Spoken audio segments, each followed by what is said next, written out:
Hello बच्चों, let us read this question. This question says, can we store copper sulfate in zinc vessel? Give explanation in support of your answer.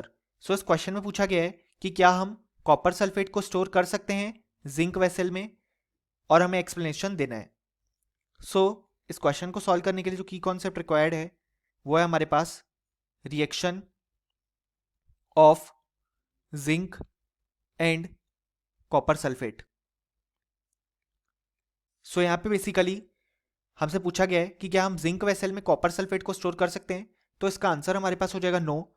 इसका reason ये है कि जब हम यहाँ पे जिंक वेसल में यानी कि जिंक सॉलिड में copper sulphate obviously in aqueous solution के फॉर्मेट में रखेंगे तो यहाँ पे रिएक्शन हो जाएगी और हमें फॉर्मेशन देखने को मिलेगा ZnSO4 एक्वस का, और जो कॉपर है वो जिंक की सरफेस पे अब डिपॉजिट होना स्टार्ट हो जाएगा.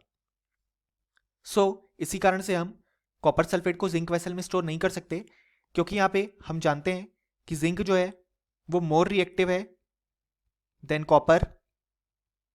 सो वो यहाँ पे कॉपर को रिप्लेस कर देता है उसके सॉल्ट सॉल्यूशन से और ZnSO4 बना लेता है.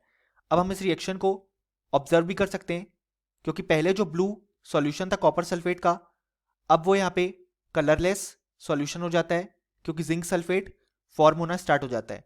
यहाँ पे अगर हम देखें तो जिंक का ऑक्सीडेशन नंबर है 0, यहाँ पे है +2 क्योंकि ZnSO4 में Zn+2 और SO4 2- होगा. सिमिलरली यहाँ पे है Cu+2 और 0. सो कॉपर के केस में हमारे पास यहाँ पे रिडक्शन देखने को मिला क्योंकि उसका ऑक्सीडेशन नंबर डिक्रीज हुआ, और जिंक के केस में हमारे पास ऑक्सीडेशन देखने को मिला क्योंकि उसका ऑक्सीडेशन नंबर इंक्रीज हुआ. सो ये एक रिडॉक्स रिएक्शन है, और यहाँ पे हमारे पास जो जिंक है वो कॉपर से ज़्यादा रिएक्टिव है तो उसे रिप्लेस कर देता है. इसी कारण से हम कॉपर सल्फेट को जिंक वेसल में स्टोर नहीं कर सकते. सो ये था हमारा complete solution. Hope you understood it well. Best of luck.